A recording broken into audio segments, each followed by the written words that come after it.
Hello, ladies and gentlemen, and welcome to a very heated episode of the Gitcast podcast with me, Gitbag the Great, and as in the last few episodes, Flash Suppressor. Hello? If anyone hears any ambient noise in the background from my microphone, it's because, unlike the last several videos or episodes of this particular series, I have my window open because it's been rather spicily hot in Britain, particularly south of England, for the last week or so. And I mean, I know you haven't been in Brighton so much recently, Phil, but have you noticed that at all recently? No, well, it's definitely been quite warm and pleasant here, at least for the past week. But I was down in Dover for a few days that I'll tell you all about in a minute, and it was quite cold there. Hmm.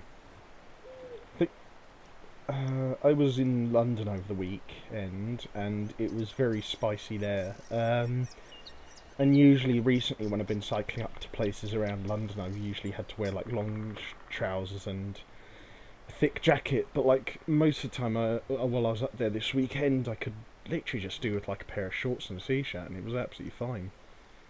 It's like it was perfect cider drinking weather actually, which hence the reason why I'm drinking some cider from Waitrose right now. Actually, Hmm. it's it's only like the weak stuff though. It's only like Waitrose home brand, 1% volume. Although I have got a bottle of Magnus pear cider next to me just in case as well. Good idea. Yeah, no, I like a nice cold glass of cider after a warm day. I mean, I think one of the nicest experiences I've had sort of cider related like that was after I'd been for a long hike around the Seven Sisters and the big nature reserve and park there. I stopped in the pub on the way back to the bus stop and had a cold, crisp glass of cider there. Really nice relief after a long day in the sun. Nice. I just sorry, just give me a second. I think I think I forgot to sort out the settings for the music in the menu because while you were talking about you drinking cider in Dover, it was playing Yeah. this really dramatic, inspiring battle music, and I was just like, "This is really weird." Like Phil was just talking about, "Oh yes, I was having a bloody good time drinking a bit of cider in Dover," and then it was just like, "Oh." I was like, "Oh, this is gonna sound really weird," but I'll Yeah, just I mean, had it been, I don't know, talking about drinking beer or something, then it would have been appropriate, but what's this or T50 doing? vodka or something like that. Yeah, well, I mean, I tend to drink. Well, I'll drink vodka anytime, but I'll drink it probably more appropriately in the winter. As Mm. with whiskey as well. I'll drink either like any time of the year really, if I'm so inclined. God, this T50 is starting to do my tits in. Speaking on the topic of you going to Dover, then, how has your last week been? Well, my last week has been quite all right. As I say, I went to Dover for a couple of days because I had a job interview there up at Dover Castle to be a sort of museum guide and steward person at the English heritage site that is Dover Castle. So I went to Dover and overnighted in this really typical English seaside town guest house. Oh, nice. Yeah, had a nice breakfast there in the morning and then wandered up to Dover Castle through the massive bank of fog that was covering the entire town. But even so, it was really quite warm. How many degrees would you say roughly? I'd say roughly about 20 degrees. Oh, And I had to climb the hill wearing my big three-piece suit for the interview. oh God. Yeah, and then once I got to the top, I realised that I'd forgotten a rather crucial bit of paper, so I had to go all the way back down to the guest house again, Oh. collect it, then climb up again, and then I had a few hours wandering rather pleasantly around Dover Castle. To be honest, it's quite a nice place to go and visit. There's not much in the actual castle itself. Not much has survived for obvious reasons. Yeah, it's very But old. Yeah, the surrounding area is quite nice. There's lots of history from the two world wars, Mm. because it was an observatory for the Observer Corps and for the Navy. And yeah, there's some interesting tunnel complexes down underneath it. So all that was well worth going to see.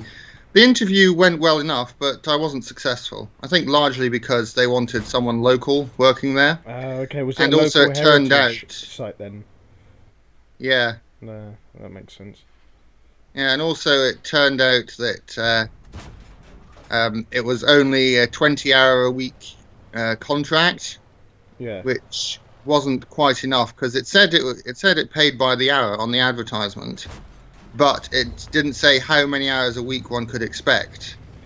But So I've been hoping for a sort of full-time affair, but it seems as though that's not going to be the case. that's really weird because usually when I've applied for job interviews or particular job applications myself, especially if it's been one as competitive as a heritage site, it's usually said, it's usually said the kind of hours I can expect fairly clearly. But then with those kind of things, it will usually say the pay is as being a bit more vague. Like they'll just say something like, or temporary or fixed contract, and then they'll tell it to you at the thing at the interview. So it's really weird to me that they did it. They gave the information to you like that. Yeah, I know, but that seemed to me to be the case for most of the National Trust and English Heritage things Really? that I had found. Yeah. Which parts of the country have you been most looking at them in? I've been looking at a few things in and around Hampshire and Wiltshire, as well as Herefordshire, and also some in Sussex and Kent. So mostly the south of England. Okay. Have you thought about any other areas of the country, such as around Yorkshire or Norwich or anywhere else? I prefer not to have to move too far away. I had been looking at Scottish Heritage, but they didn't seem to have very many vacancies.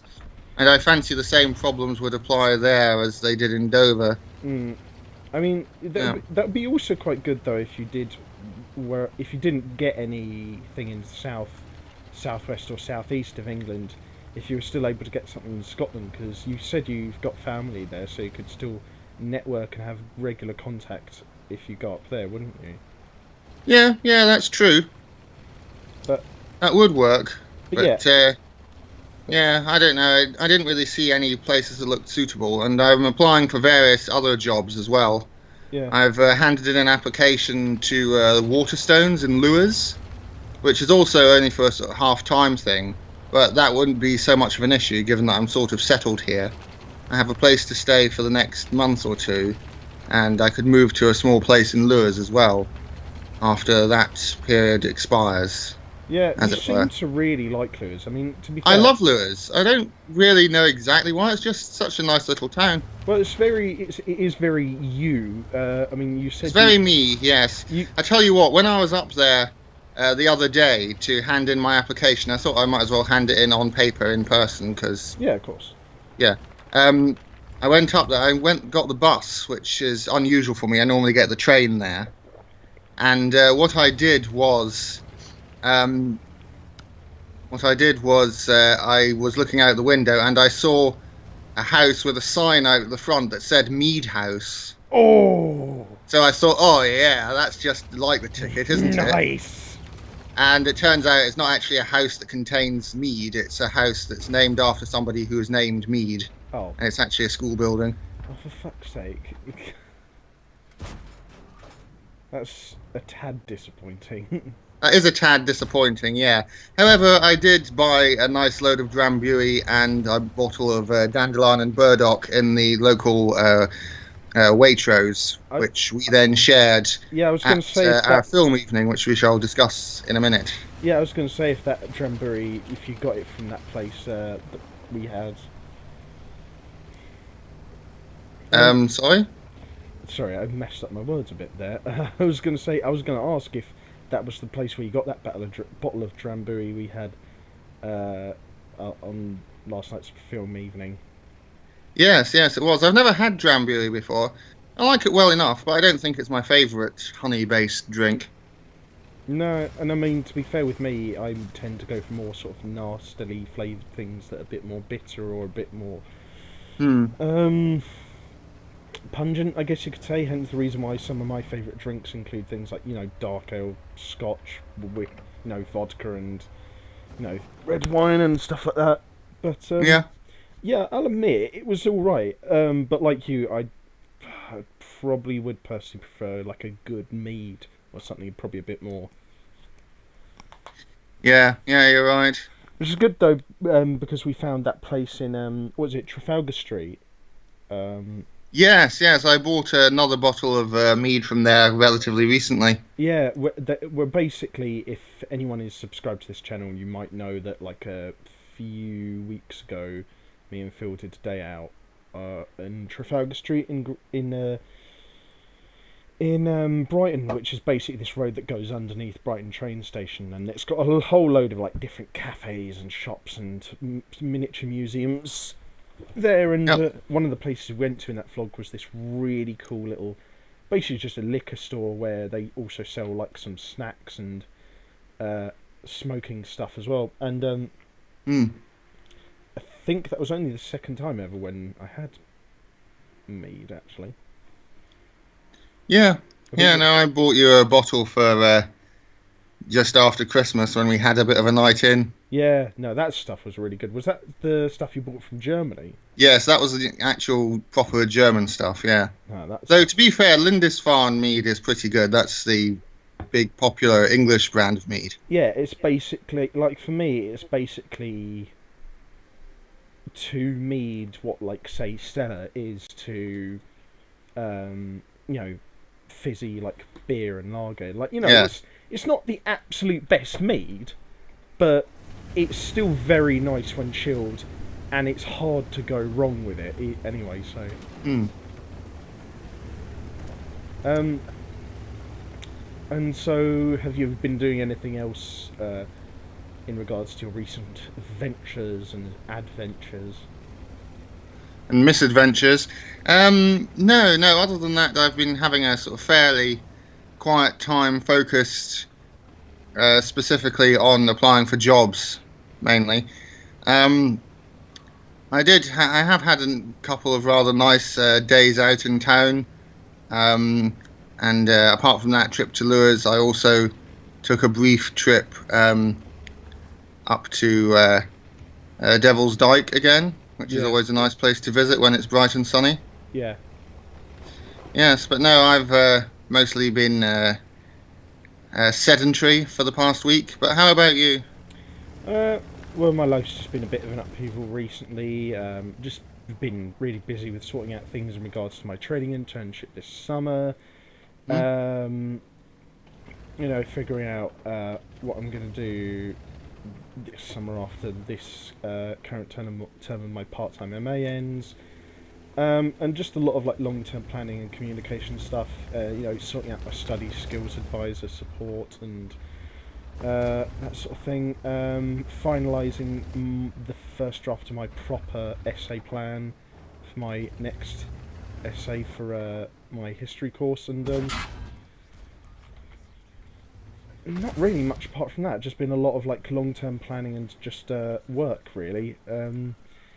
So Yes, well, we're both sort of at that stage in our lives when we have to start making some serious choices again in a way that we haven't had to since beginning university, really. I mean, we've both had to make major considerations on whether or not we're going to continue doing our MAs, and I think I'm probably a bit more enthused about continuing mine. No, you sound like you're still having quite a bit of fun with yours. Yeah, I'm a bit jealous. I think I made a mistake in not sort of just continuing and doing an MA in history, but I really didn't feel like it. And I decided to take a chance, and it just hasn't paid off, really. I did think about doing something else for my MA, but the thing is, I thought of like all the politicking I saw in the politics department, and Yes. for lack of a better term or phrase of description, and I just thought I don't really want to deal with that for another 1 or 2 terms. So I thought, you know what, I'll just stick to what I know I'm good at, which is talking about history and talking about comprehensive history in particular. And I just decided to do the contemporary history MA part-time. It's probably not been as comprehensive as I'd hoped, but I'm going to keep on with it for the time being, and I think at this point in time, I'm going to try and do my absolute best to make this trading internship succeed this summer. Yeah. But I think I said this to you, I think a couple of weeks ago, that if that doesn't succeed, then I'm still going to do the MA after that as like as like a backup plan. And I'm also going to continue doing it if I can't find any other MA part-time MAs at other unis that aren't any better. So I'm going to keep doing it for the time being, just in case I'm not successful with the training internship, or I can't find any other courses that seem any better. So I kind of guess it ties a bit into like what we were saying in the last episode of the podcast, actually, about like, having, preparing in advance and having plan B and C for like your careers and stuff, I guess. Yeah, you're right. I mean, at the moment, I'm just looking to get a bit of work experience. I've applied for various sort of, reasonably normal retail jobs like in Waterstones and so on. I've also applied for some jobs going and teaching scuba diving out sort of in the Mediterranean or in the Canary Islands and that sort of thing. Yeah, and don't forget, like when every time after you've done a bit of job experience or volunteering, always put it on your CV, because like it will just look more impressive the more shit you've got on there. It will just be like, oh, this guy's a diver, and he's worked at National Heritage, and he's worked at a bookstore. Like, oh, he's experienced. He likes branching out. Yeah, definitely. But yeah, apart from that sort of stuff, cooking a couple of really nice meals recently. I've not really been doing all that much recently. I've got a few really nice meals planned for this week, actually. Like tonight, I'm going to be doing a prawn stir fry with some vegetable spring rolls. Then tomorrow, I'm probably going to have some a honey and whiskey marinated steak with some oven chips and pan-seared green beans and carrots. So I've at least got a couple of interesting meals lined up for this week. But again, that sounds great. Apart from like preparing for this internship and writing my essay, I haven't really got much else planned for this coming week. So, Have you got anything else planned for this coming week, I suppose? Yes. I'm going to go and visit my grandmother once again in Southampton. All right. Is it for like a couple of days? Is it just at the weekend? Is it just for like leisure and just getting back to your roots and stuff? Yeah, basically. I always like to go and see her on a sort of regular basis. Yeah, and I guess after a week of she doesn't really get out. She doesn't get that much company. Oh, how old is she then? Oh my goodness, she is now 83, I think. Still doing alright for herself then, I guess. Yeah, she's doing okay. Yeah, she could go on for ages yet. Yeah, God. I mean, I think I've met people before who are like near enough 100, so it can happen, despite how much like rates of alcoholism and diabetes and heart failure we've got in this country. Yeah. I think there was a point once actually where Scotland for about 4 or 5 years had the highest rates of heart failure in all of Europe, and I was just like, how is that possible? When 3 words: deep fried Mars bars. That's 4, you idiot. No, isn't deep fried sort of hyphenated? Wait, is it? I don't know, is it? I don't know. I didn't think so. No, you're probably right. Okay, in that case it's 4. But yeah, no, I heard an interesting statistic that apparently British people drink more than the Australians. Yeah, I can imagine that. Yeah, that's right. Because we may not drink as much in terms of volume of beer or whatever as the Australians do, but we drink a lot more sort of hard liquor, so we drink more units of alcohol. Yeah, because like the Australians I met when I was in my first year of uni tended to mostly drink just things like beer and cider and 9% wines. So like they did get drunk, but they would have to drink a fair bit to do it, and they'd only really like drink like stuff that was proper hard, like vodka and 9% ciders like Aspals and stuff. So you know, I think they knew their limits with what kind of stuff they drank. And to be fair, drinking weaker stuff meant that they could drink more in terms of volume. So Yeah. kind of balances out, I guess, in the end. Yeah, my father says that whenever he's at an event with Arabs or people from like the UAE, that kind of thing, Saudi, they always drink the really strong hard liquor because they are used to it because they drink sort of smuggled whiskey and so on because it's not worth smuggling weaker alcohol into these dry Islamic countries. So they are used to drinking stronger alcohol. Hang on. But aren't they Muslims, though? Well, yeah, but they do love a drink. Despite that being like one of the main things you can't do in Islam. Yeah. That's mad. But so what do they like mostly drink? Like things like scotch and stuff like that? Yeah, really expensive, really strong alcohols, yeah. That's mad.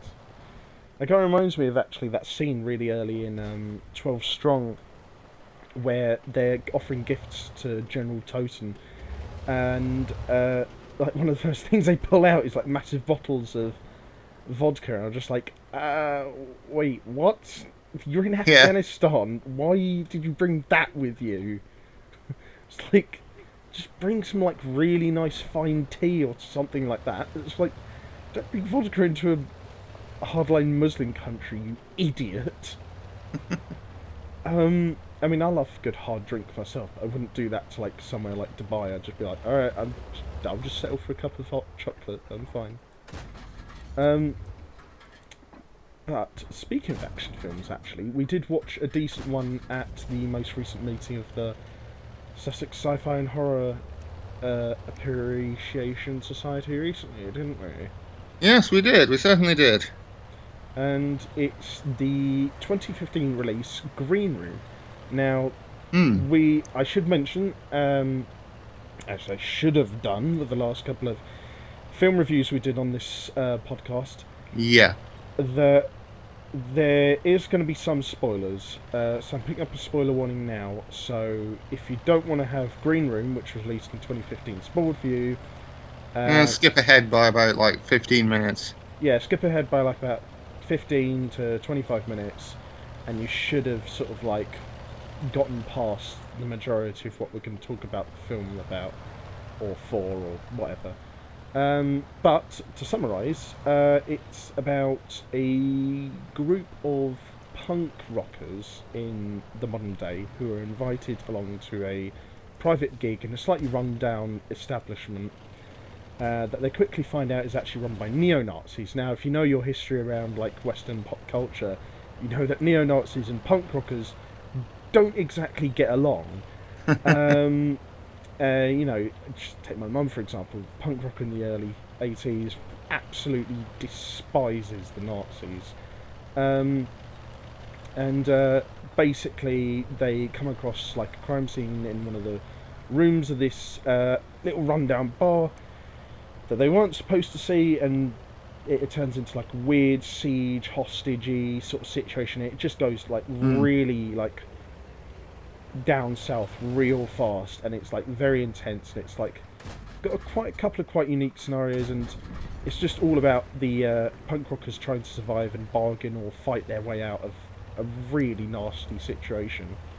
And it's good because you don't really feel too bad about the bad guys getting offed, because I mean, they're fucking Nazis, so yeah, well, yeah, neither me or Phil really particularly like Nazis because we have heritage from countries that were pretty badly done up by them, you know, Phil being part German and me being part Russian and Polish, so I think we both quite enjoyed seeing the Nazis just getting minced. No, to be fair, there was that one moment right at the end of the film where the Nazi dog is crying over its dead Nazi master. Yeah, it shows. And I sort of think, well done, film. You made me feel sympathy for a Nazi dog. I respect that.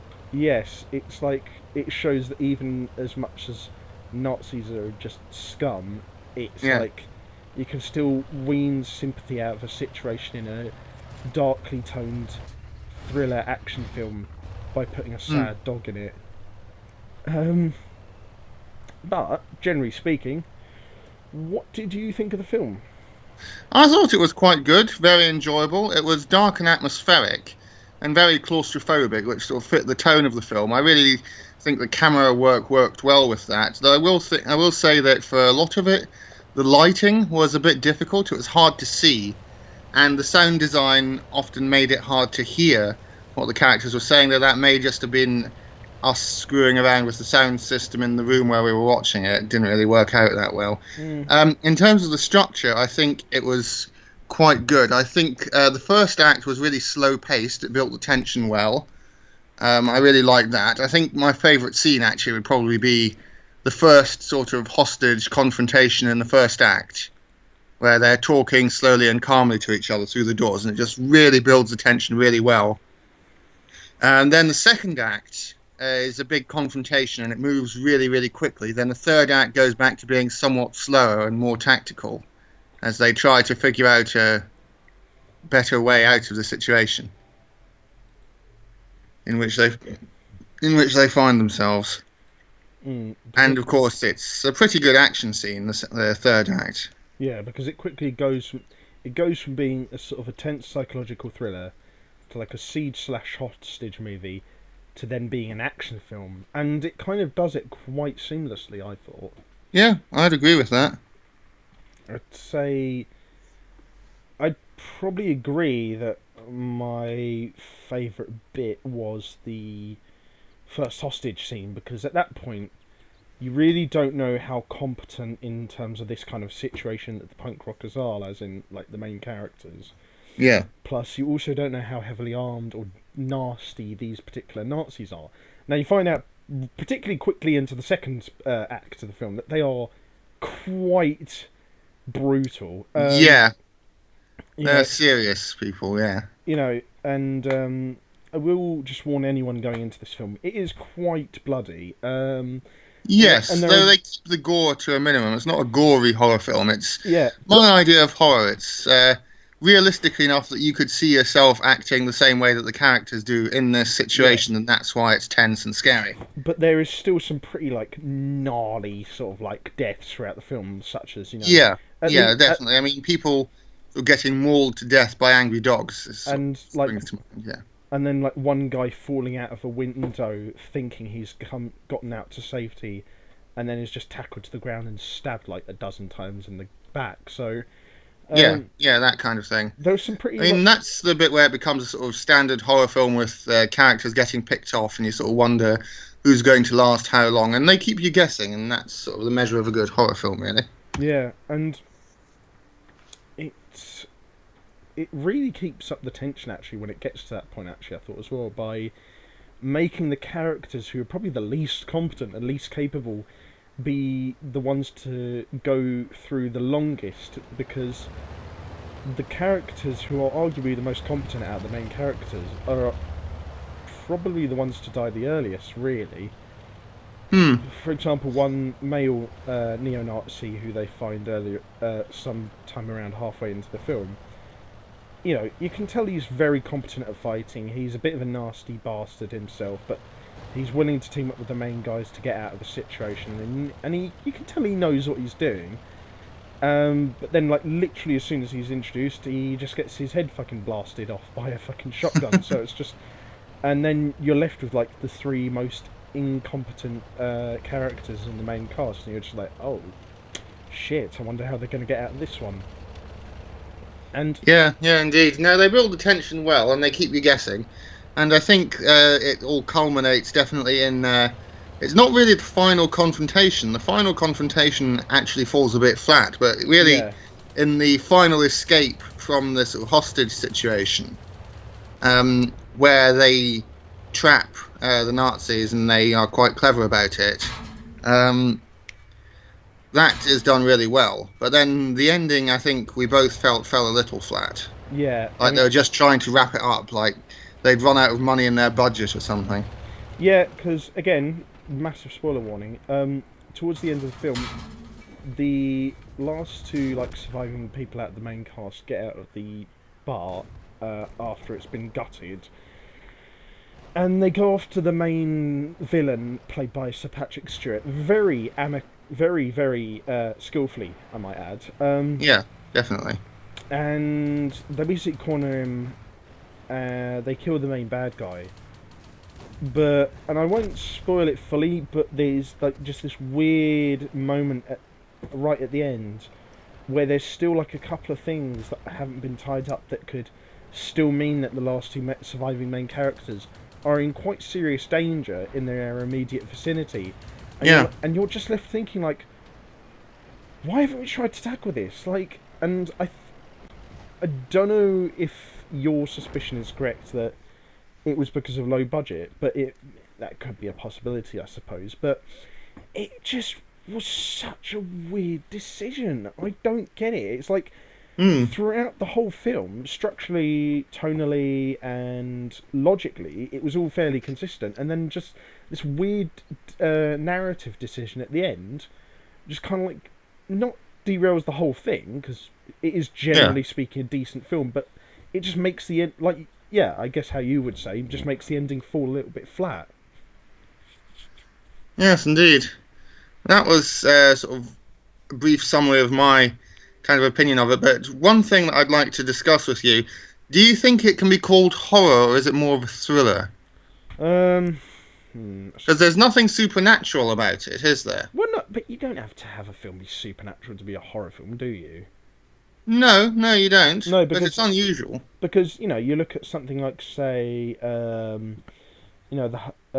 first two Halloween films, or, say, American Psycho, and those films are undeniably scary, but they've got nothing to do with, like, supernaturalism and That's stuff true. like that.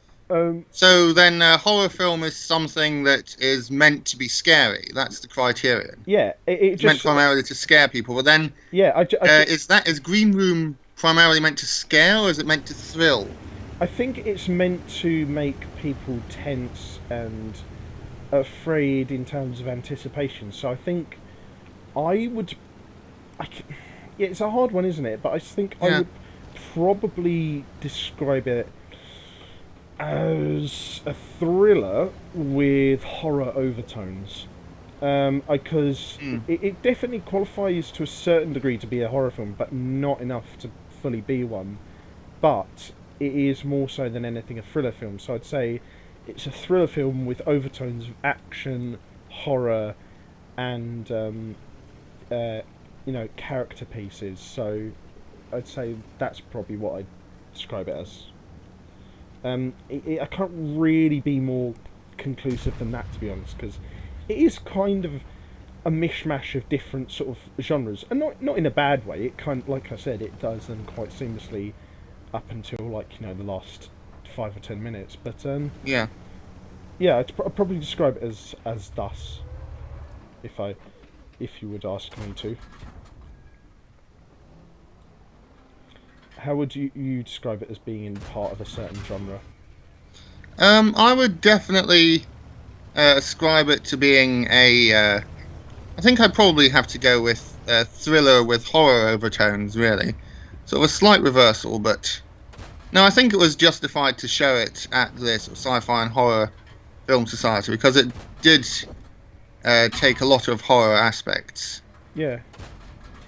Because that's what I mean. Yes. It's not necessarily a horror film, but it definitely makes you feel a bit scared, because it's like some of the situations the characters get into are really quite nasty and scary, and you wouldn't want to be in them yourself.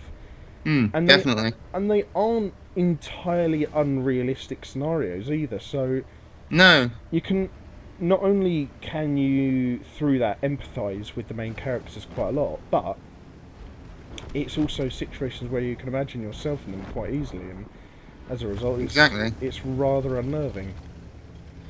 Yes, I think that's a good assessment. I suppose you could make a comparison.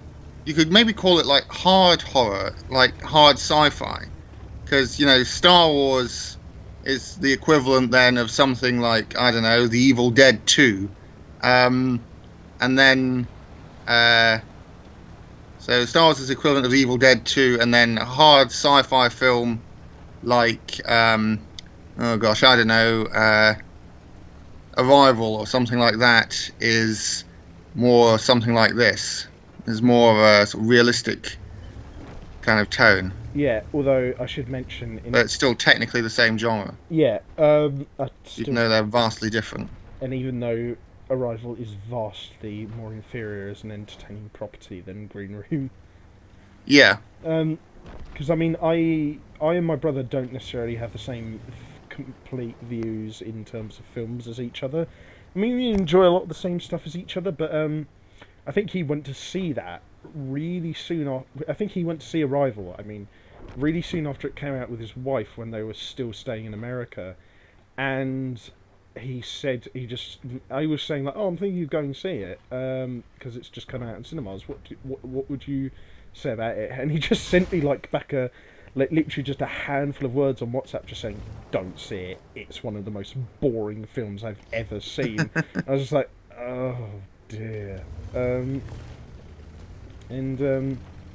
mean, it is bloody boring, but if you want a film that isn't boring, go for Green Room, because it is literally a nail biter at points throughout the film, so Oh yeah. you'll definitely have entertainment, or at least tension covered, even if you don't find that kind of genre particularly your kind of thing on a more common basis. But yeah, I definitely recommend it. I'd say probably generally speaking, it's like a good 7 to 8 out of 10, somewhere in that region, I'd say. What about you?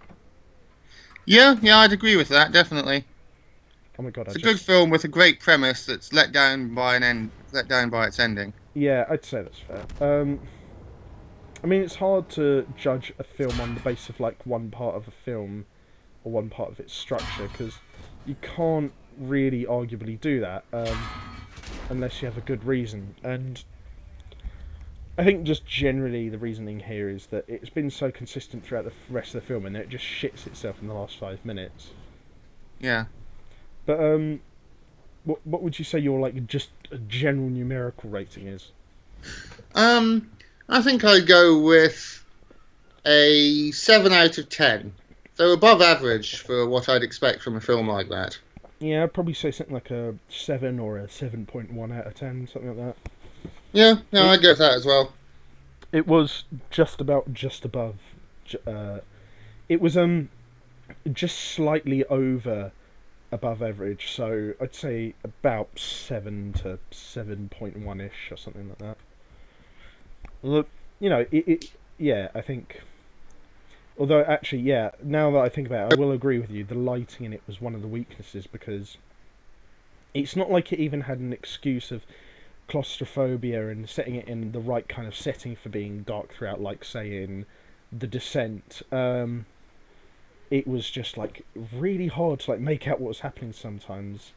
Yeah. And I never felt it was, like, really relevant unless in, like, a couple of really small shots, but apart from that, not really much else. Mm-hmm. So I'd say the main weaknesses for me were audio levels weren't all the best at some points when the characters were talking. Lighting wasn't great, and the last 5 minutes were crap. I don't know if maybe. But overall, we'd still recommend everyone goes and sees it. Yeah, because like the thing is, you can recommend a film and it still has like a bunch of weaknesses, whether it be a good or a bad film, unironically or genuinely. Yeah. I mean, like, you know, my favourite film ever is the original RoboCop from 1987. But I would be the first to admit it is not the best. It is remarkably clunky in terms of its dialogue and line delivery, but it's still a highly entertaining watch that I think most people would be benefited by going to see. I mean, what do you have any other films like that you could possibly recommend that you know aren't objectively great but still kind of enjoy?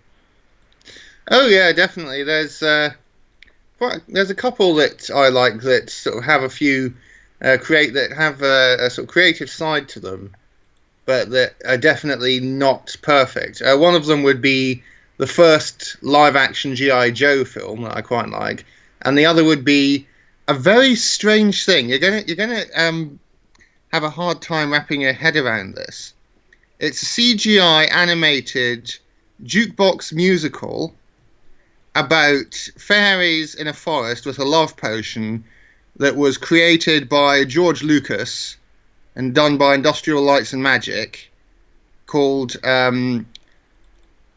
Strange Magic. Right. And it has some really clever ideas to it, because it's obviously based on mainly on Shakespeare's sort of classic story, A Midsummer Night's Dream, where there's all sorts of hijinks ensue as fairies chuck a love potion around, and obviously chaos ensues. Yeah. And so it goes with that, but it asks the question, it sort of answers the question that I always had about stories like that. Namely, what does it mean that sort of love can be manufactured artificially like that? And it actually addresses that issue. And it's almost like it sort of talks about sort of things like, it's almost like talking about date rape and so on with drugs and stuff like that. Yeah, that's... In a sort of... Yeah, that's a good point. And it's really actually quite subversive, because it's all made to look like these sickeningly sweet late 1800s, early 1900s children's fairy stories, with all the fairies dressed up in sort of bright primary colours and that kind of thing. And it seems as though it's a perfectly stereotypical story with nothing new in it. But then it takes all these things and either subverts them or takes them further. It takes all these themes and looks at them in a more mature way. And I really like it. It's sort of one of the things that, you know, it doesn't fit in at all with what I normally like to watch. It doesn't fit with my sort of normal tastes, but for some reason this individual piece of work just really grabbed me, and I've watched it several times. So it's not really like usually your sensibilities, or usually appeals to your sensibilities, but... No, and I will be the first person to say that it's not all that good. The dialogue isn't great. I will say the music is actually quite nice, and it's really well implemented. The animation is okay. The textures are a little strange, and sometimes it does move into sort of uncanny valley territory. Yeah. But in a way, that actually kind of helps it. But, you know, it's just sort of fairly competently made, with it's sort of just barely above average with a few glaring flaws. But it's so interesting, you just can't not watch it. If you see what I mean. Yeah, it's kind of like... It's still very much draws you in. Kind of like... You know, there's all those Saturday morning cartoons we all used to watch. No, yeah, exactly. Objectively speaking, they're not great, but you're still drawn into them because you kind of just... Yeah, there's just something about them you just really have to watch. Yeah. Like, actually, no, that's not true. I didn't really feel drawn in to watch this one, but the other day I just was taken by the urge to have a look at some of the old Clifford the Big Red Dog cartoons. Why?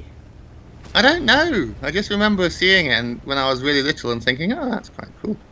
I remember someone just making the meme of just saying Clifford and the Big Red scooper. Because you think like how big that dog is. His poo must be fucking huge. Oh, there we go. That's the good taste and maturity that we've come to expect from the... Yeah, it's just like one moment... Yeah. One moment it's just like, oh yeah, this film has an amazing sense of scenery composition and shifts from themes one to the other almost seamlessly. And the next minute it's just like, oh yeah, Clifford, yeah, he must make massive fucking shits, mustn't he? Big fucking hairy bastards. Also, why is he red? I know, right? That's weird. That always messed with my head, and I'm someone who used to watch Yu-Gi-Oh! And Pokemon on daily. Like, why is Clifford red? It's not even makes that much sense in context of his own universe. Like, why? Just why? I know, I mean, there's the reason that he's so big is because the little girl loved him so much.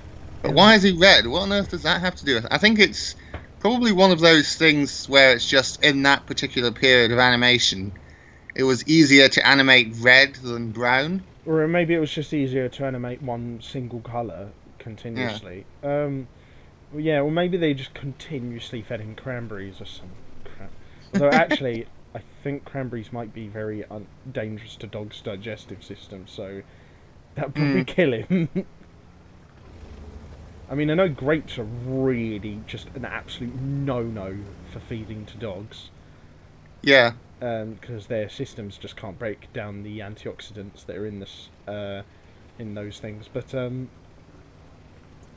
not quite sure about cranberries. I'll have to check that, but I still probably wouldn't recommend it, to be honest. I know dogs can eat bananas and apples and tangerines, though. Yeah, no, it's strange what they can and can't eat. It's strange that they can eat sort of vegetable matter at all, really, because they're carnivorous. Are they naturally? I thought there are. I'm fairly sure. I mean, if they're descended from wolves, I'm fairly sure wolves wouldn't even eat berries or leaves or anything, would they? No, they wouldn't, I suppose. And it could also just be down to the dilution of genes, as in, you know, considering how many breeds of dogs there are these days. Anyway. Yeah. You know, I mean, my dad's dog is a miniature English Bull Terrier. But you know. You'll see, like, God knows how many breeds of dog on a daily basis. Like, when I was at Waitrose recently, I saw a guy who was getting his stuff at the till, and he had a Pomeranian in his arms while he was working the card machine. So, and then, like, a few minutes later, I saw a dude with a black Labrador at his feet, which was a guide dog, but it was a big old pupper. So yeah, it's just like. Yeah, I'm not sure if I told you this in our last podcast, but when I was on my scuba diving trip to Somerset a couple of weeks ago now, one of the guest instructors who we had along brought along his two dogs, and they were these two massive St. Bernards. Oh, God. I mean, one of them was about the size of me, basically. And yeah, and the other one was just slightly smaller. And they were amazingly large dogs. They were really friendly. Yeah, what were they like personality-wise and all that? Well, the smaller one was younger and a bit more scared.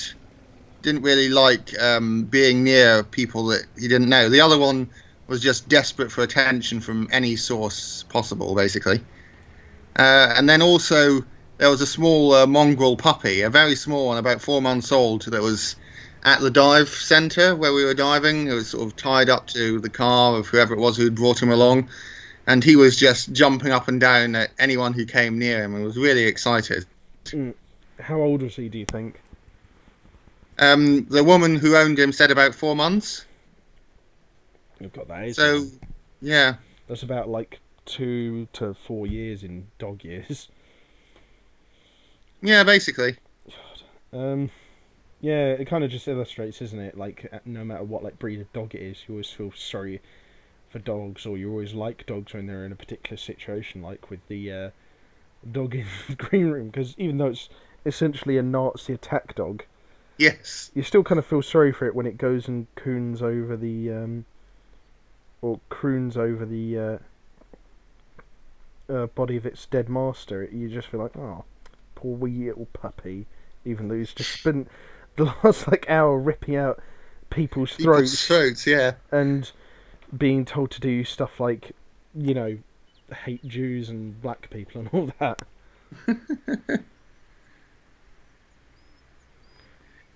Yeah. I think one of the best things in the film was that they plainly actually thought, what kind of tactics can we employ here to make it look interesting? One of the best ones, I think, was the fact that they used a feedback loop from microphones and sort of subwoofers or whatever it was on the stage to create a super high-pitched noise that sent the dogs running. Yeah. That was really clever. Because dogs would hate that sort of thing. Oh, yeah, definitely. Yeah, I actually would say, like, that's one of my favourite things about the film, is like both the characters and the villains had a lot of different tools and weapons on display. Like, there was fire extinguishers, sound systems, shotguns, machetes, pistols, knives, axes, all sorts of stuff. It was a wide variety in which people got killed in that film. Oh yeah, definitely. Even things like breaking open a sort of neon light to use the glass as a weapon, that kind of thing. Yeah, it's basically, before we go too much into it, because we already spoke a lot about it, just go see Green Room if any of you can, because it's well worth it. Oh yeah, definitely. So what shall we move on to now then, do you think, in terms of topics? Well, I thought kind of like before we started recording that we didn't really have that many like major topics to talk about. I mean, I think all we've got to talk about this week is a bunch of like small minor topics, but there is that whole sort of bully hunters thing. But I'm going to do a video on that on my Gitbag Grumbles channel, because it's around a bit more. I mean, even though I'm going to make a lot of jokes in that video on Gitbag Grumbles, it still surrounds a moderately serious topic on, gaming and online culture. But rest assured, anyone who's watching this, I do not agree with the agenda of the people who did that campaign, and I will make a fair couple of jokes on it.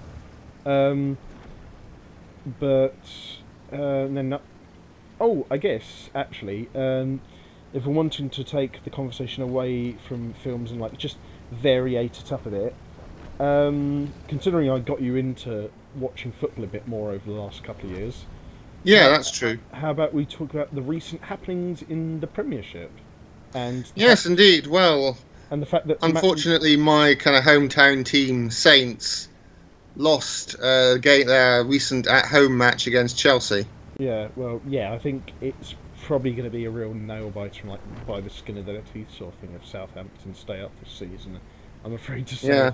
I think if just based on like current form, I think the three teams that are going to go down this season are going to be West Brom, Stoke, and Southampton. That's entirely possible.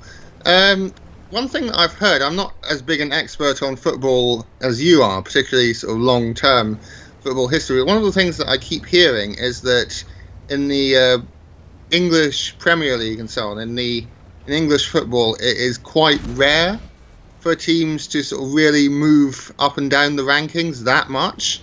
So is this a sort of new development, or is this...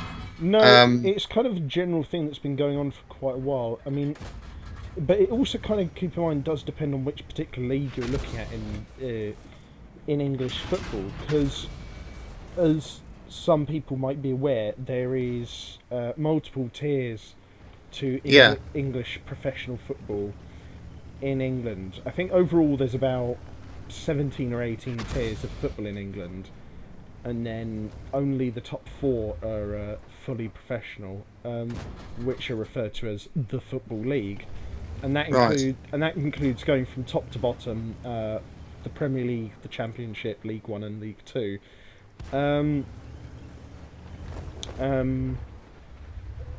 So in the Premier League it tends to be a bit harder.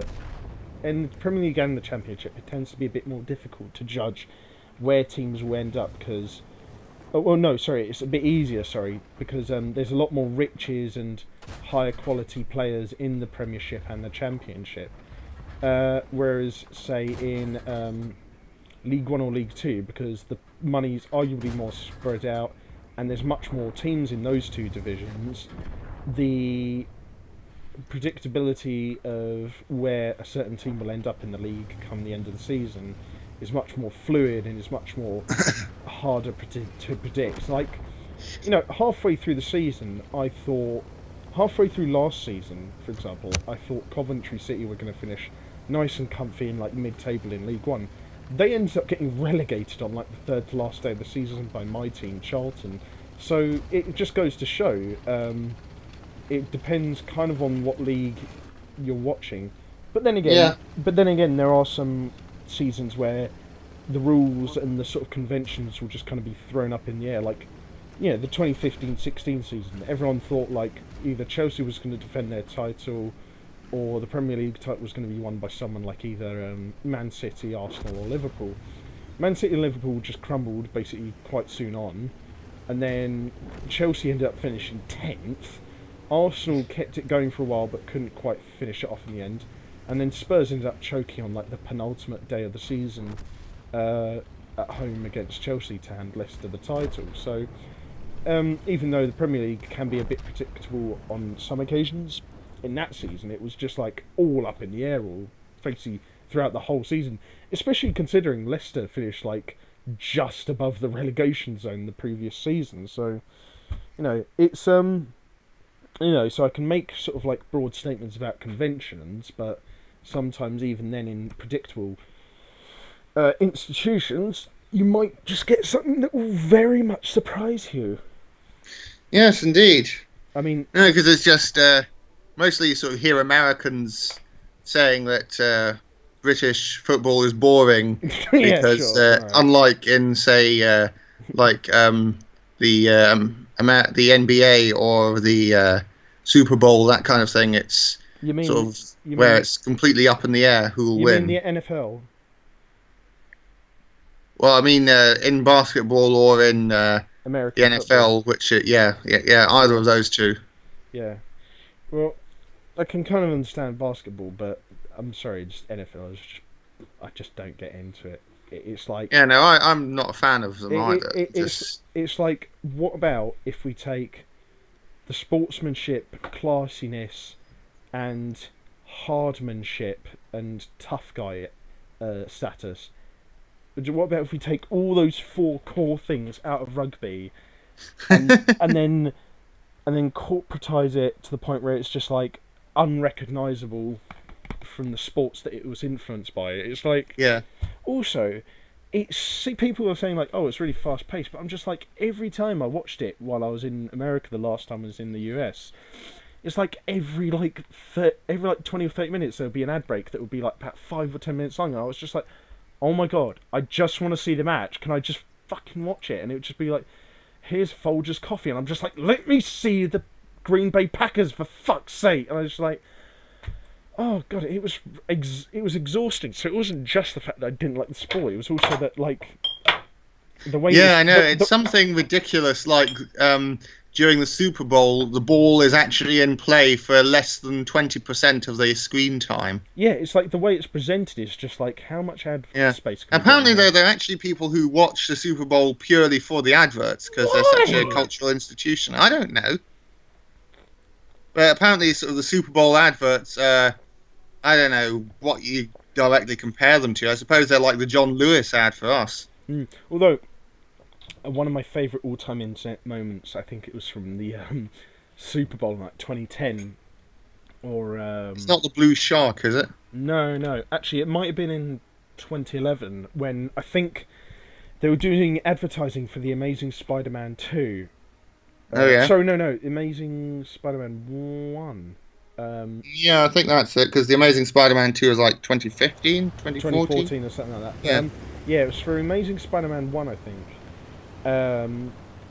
And the graphic that they used to advertise it was just like at the bottom of the screen. It wasn't like a full-on ad. And it basically just showed Spider-Man just swinging out of thin air and landing on the Spider-Man logo and all that sort of thing. And it said, coming out in theatres, blah, blah, blah. And there was this brilliant moment where, like, a NFL player just walked across the screen, and he walked across the exact moment when Spider-Man came out of, like, thin air.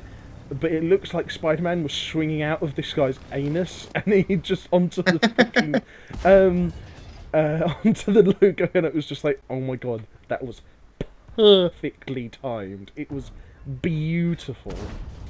I mean, it was quite prophetic for me, because I thought the Amazing Spider-Man one was shit anyway. Yay! But honestly, it was perfectly, like, pinpoint timed. It was fantastic. I mean, have you ever had any moments like that yourself? Well, none that immediately spring to mind. I'm trying to think. I'm sure I must have done at some point. I'm just trying to think now of a particular occasion where something like that happened to me, and it just seemed so perfect. I tell you what one of them was. there was a moment where there was a news report, and it was outside the town of Penistone. This was in Germany, right? No, Penistone is somewhere in England. I don't know where. Oh, okay. Yeah, there was that, and it was outside there. And there was a news reporter doing a piece to camera with a sign that said something, the Penistone something or other. But a car had sort of driven up and covered over the tone part of the sign, so it just said penis next to the news reporter. Oh, I see. So yeah, that's one of the things. I tell you what happened at one point, again on the dive trip that I was on the other weekend. We were listening to Any Questions, that sort of political radio program, just because we wanted the radio on for the long journey over to Somerset from Brighton. And we were and we'd just been listening to like a comedy quiz or something, and we just kept it on for this. And then right at the end of the program, they were discussing the issue of transgender men who identify as women using sort of women's bathrooms, that kind of thing. Yeah. You know the thing that sort of got people talking just a couple of weeks ago. Yeah. And oh gosh, I just got penetrated. Yeah, there was that, and then just to close it off, there was this conservative woman. I think she was a Tory councillor or something who was talking about it, and she said the final line of the show was, "Men's genitals should not be allowed inside women's safe spaces." And so obviously we all just started laughing with all of the good taste and maturity that you've come to expect from the University of Sussex Sub-Aqua Club. What kind of safe spaces is she referring to, I wonder? Ooh. Yes, indeed. Ho ho. I've never heard it called that before. Ho ho ho. Ooh, as the actress said to the bishop, wink wink, nudge nudge, tally ho.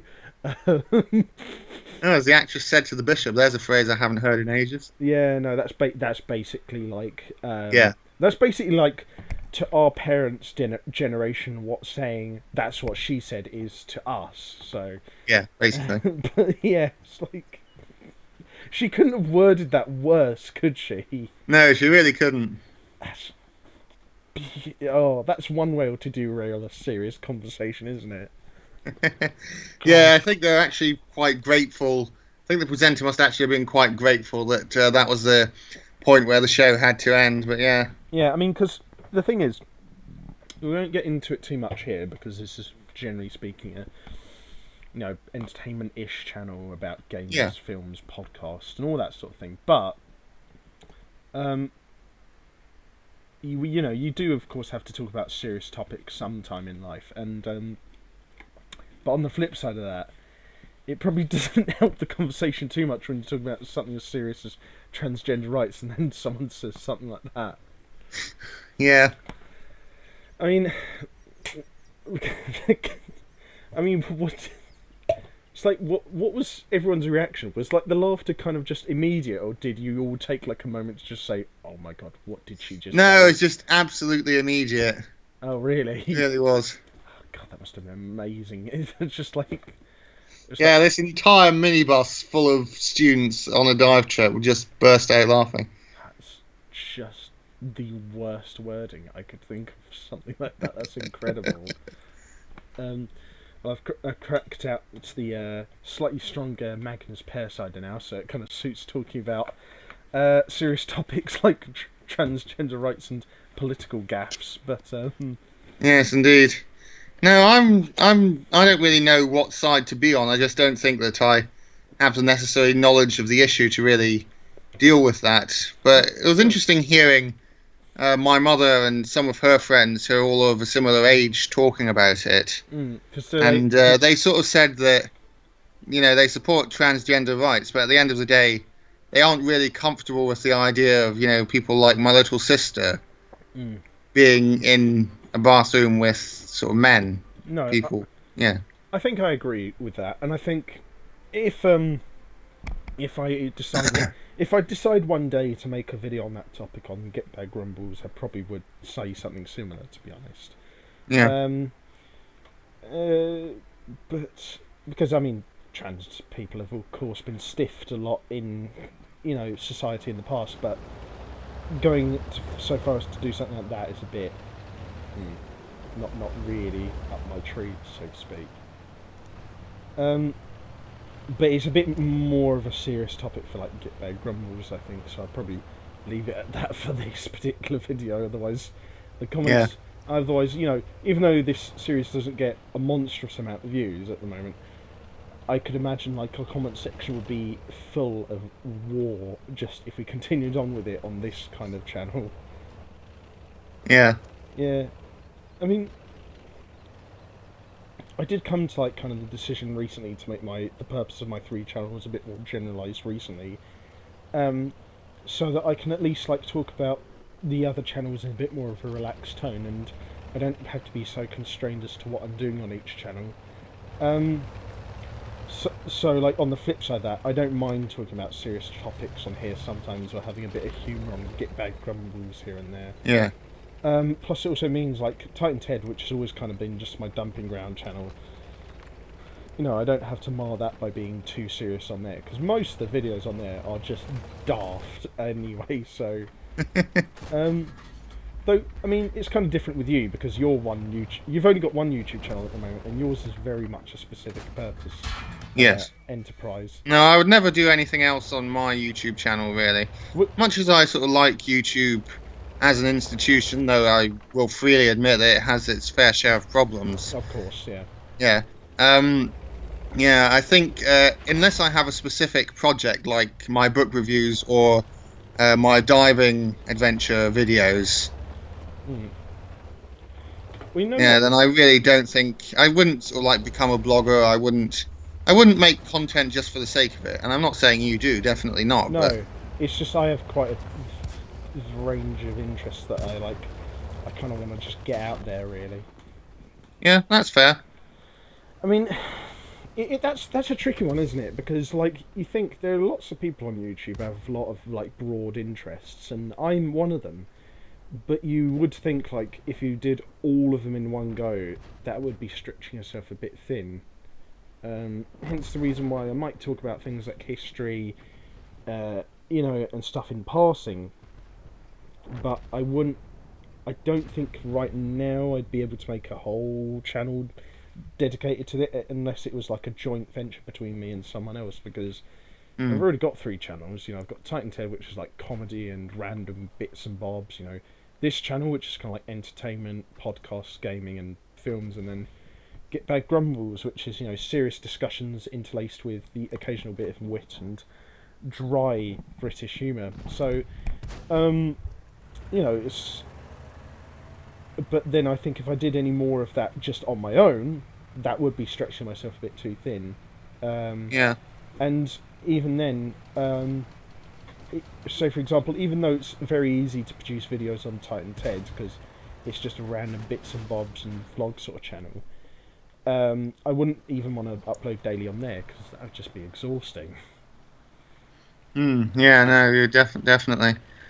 Now, you hear about all these people. There was, like, a couple of years ago, this vlogger couple who nearly destroyed their lives and their relationship by having to produce content every day, yeah. I think I talked about that on an episode of the Gitcast podcast, I think, sometime in early 2017, late 2016, actually.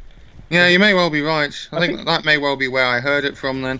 I think that might have been one of the ones where I was doing it on my own as well. And I think it was only like 30 or 40 minutes long, but... Yeah. I remember. I have the name of that couple on the tip of my tongue, but I know what you're talking about. And it was like, you're right. They were like doing a video every day of every week on their vlog channel, and then on top of that, they had their own individual channels where they were doing like a video every like 2 to 4 days, and it was just they were just both clearly absolute knackered, and I don't really blame them. And there's a difference between uploading regularly and uploading daily, and I think if you upload regularly, that'll allow yourself a day or 2 every week to just have a bit of time off, like say the Mighty Jingles does. Yeah, I don't mind that, but like, yeah, you're right. Like uploading daily, like this couple did, I don't think I could do it. Yeah. because if I'm doing a highly edited video, it will take me anywhere between recording to processing and uploading it. It will take me, 4 to 7 or 4 to 8 hours, and so I don't think I could do that every day, to be honest. Yeah, no, indeed. I mean, I'm sort of fortunate with my YouTube videos that I'm doing at the moment, the book reviews, just that I've sort of pre-recorded a whole load of them. Then all I need to do is sort of put that recording to a little image, and then I can have it up relatively quickly. But I remember what it was like before, even just editing the video that I shot when ever I was going on the dive trip. Even something like that could take an hour or two. Yeah. Just to get it all into format. No, you can really see how it might sort of drain someone. Yeah, it just does. The thing is, I'm just doing it as a fun little project to put on my CV rather than anything else. Yeah, and I can, don't get me wrong, I can understand why people do it, because some people see YouTube as a grind, as a way to make a good profit, and I don't mind people doing it like that, but if that's all you're seeing it as, you're going to burn yourself out eventually, because you'll just be uploading daily, and you'll just mentally, psychologically, and eventually creatively just exhaust yourself, I think. Yeah, I'd agree with that. I mean, one sort of wonders about all these people who upload daily videos about Star Wars, random trivia, that kind of thing, whether they can possibly have any love for their subject matter left by the end of it. Plus, they'll be doing it for so long that you've got to think they're going to run out of topics. Yeah, about that specific subject area at some point, which is kind of why I tried to more, in my recent channel changes and updates, I've tried to make all three of my channels just a bit more general, if you get what I mean. Yeah, I see what you mean with that. Because, again, when I was looking at history topics to do for my MA, I kind of settled on stuff like century-based or comprehensive history, because, I like to be the every guy, the broad sort of scope sort of dude. Yeah. Kind of plays into the fact that I don't have the greatest attention span, I'll be perfectly honest, but, it's just that's just kind of what I like doing. And so because of that, I'm able to keep a fresh range of topics on the horizon if I ever feel like I'm burnt out on one in particular. Yeah. No, I understand that. I mean, personally, I sort of feel like... I enjoy learning about a broad range of things. Yeah. But I often feel like that can be more effectively accomplished in something like what we did in our third year of our undergraduate degree, where we had an entire year devoted to the history of India. And that allowed us to have what is, it's not as broad a topic as what you're doing now, but we got to go into so much more depth on it that it seemed as though there were more options there. So I kind of like that. And what I was really looking for when I was looking for MAs, and I was hoping to sort of find a history MA that really appealed, I was really looking for something that would give me that kind of depth. Yeah. Whereas it seemed that most of the MAs were really more about breadth rather than depth. Yeah, which is kind of what I was looking for, which might play some way into why I'm feeling a little bit more enthused about my MA almost a year on than you are. Yeah. I'm not knocking you, though, to be honest. I can completely understand why you feel like that, and I've said before, you're more judicious and precise than I am, so it probably did hurt you a little bit more, I think. I mean, tell me if I'm talking up my arse. No, I mean, shoot me up, and I'm dead.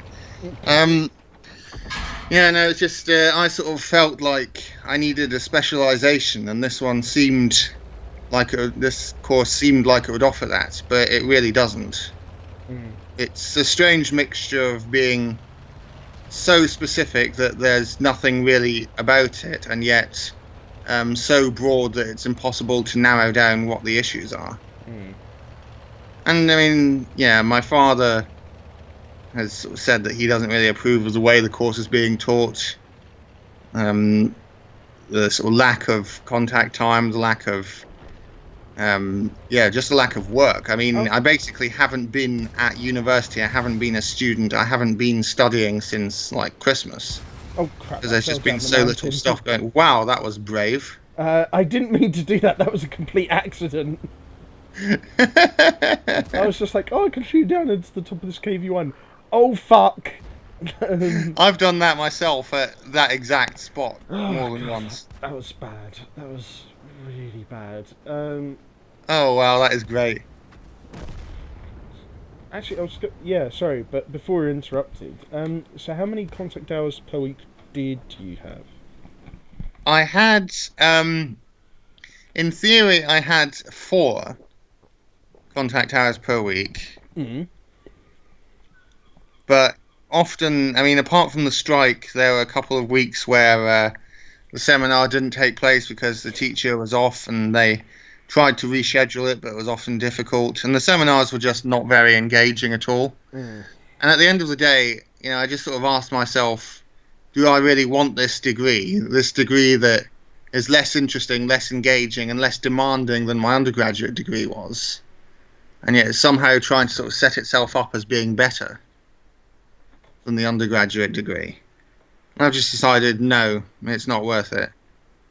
Maybe one day I'll go and do an MA in something else, but I never really had the enthusiasm to do that. It was really just a case of, doing an MA is just sort of what you do after you've done your undergraduate degree. Well, at least you've kind of come to a bit more of a conclusive decision about your life now. I mean, it's not easy. Yeah.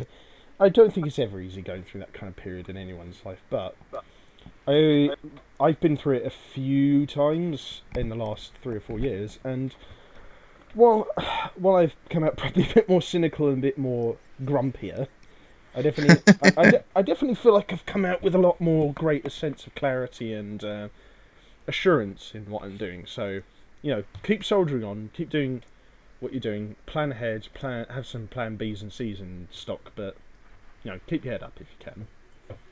Cheers. Yeah. Thanks for that. And on that note, and just after your spectacular harakiri right there in the last match, shall we end it with a final round, do you think? Yes, and I think no other way to end off a Gitcast podcast more entertainingly than either a hectic Tier 1 battle on warships, or, in this case, what about a good old bit of Hot Tog 2 action? My thoughts exactly. Ah, good. I so wish, if someone got a real life Tog 2, they'd make, a mobile hot dog stand out of it. and call it, something like Thomas's Hot Togs, or something like that. Hot dogs, or something like that. I'd just be like, oh my god, yes, give it to me now. Give me, half a dozen Cumberland sausage hot dogs with extra onions and mustard. Oh god, that'd be amazing. I probably would set up something like that, actually, and then just for you, I'd make some of the hot dogs be things like Linda McCartney's with rosemary and thyme cheese sauce or something.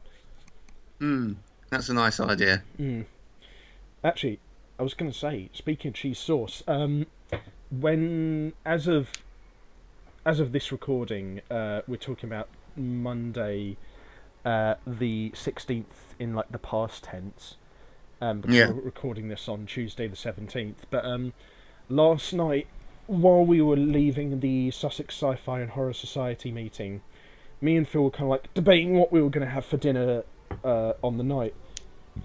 And I did have a couple of things in my fridge and cupboard, but I wasn't and they were nice things, but I wasn't pardon me, that's the cider speaking. For a moment there I thought your mic cut out. Yeah, no, I'm just hiccuping a bit because I drank the cider a bit quickly. But basically, I was asking Phil at that point in the night, I'm really struggling to think what I should have for dinner. I only had Indian a couple of days ago. I had a frozen pizza the night before that, so I'm not in the mood for pizza either. Chinese is all right, but I tend to prefer Chinese takeaways in London than to the ones in Brighton. and you just said, "Oh, just go for like Taco Bell," because one recently opened up in West Street, and I thought, yeah, sure, why not? And I got my usual. I got the big bell box with an extra pudding. So I got like a bottle of water, chicken fajita, chicken taco, some chips, bottle of water, portion of churros, and a portion of marshmallow costilla. What the hell is this Cromwell doing? Just don't. That's the second time he's rammed into the back of me. The first time he took off about... Just don't question it. Just leave him. Okay. Just let him be. It's a Tog and a Cromwell. Just let it be. But then I saw this thing that Taco Bell have added onto their menus in the UK recently, and it's basically called chicken nachos, and it's basically a piece of chicken that's shaped like a nacho, but it's like deep fried in like breadcrumbs and like spices and everything, and then they give like for like $1.99 you get like 5 of them, and it's served with like a little pot of like mild cheese sauce, and I just thought, oh my god, I've got to try that, and it was amazing. I fucking loved it. So I had that. It does actually sound pretty nice. Yeah, I mean, sort of reminds me of what I had when I was in America and I went to Philadelphia, and I had some beer cheese sauce with bretzel. Oh right. I mean, I guess in the thing you had it with was vegetarian, right? Yeah. Yeah. Yeah, just like dipping bits of pretzel dough into the cheese sauce. Yeah. Yeah, I mean... You should just have let that bloke drown. It would have been humiliating. I did. I shot off his tracks and he drowned. Right, cool. It gave me the kill because of it. But yeah, no, honestly. So I had that with my Big Bell box last night for dinner from Taco Bell. Oh god, it was a fucking glorious night. I just absolutely loved it. It was really, really nice. It was like... Nice. I know you... Yeah, I haven't been that adventurous with my cooking lately. Haven't you? What kind of stuff have you been doing? Well, last night I had the remains of a nut roast that I'd made quite recently. Okay. Which is one of my sort of new favourite meals. I tell you what I have had recently is a mushroom risotto with cheese and cornflakes over the top. Wait, what? Don't knock it till you try it. I'm sorry, cheese I can understand, but cornflakes? I was sceptical as well, but it actually gives it a really nice crunch. And wait. Did you make it, did you buy it, or did someone make it for you? I made it.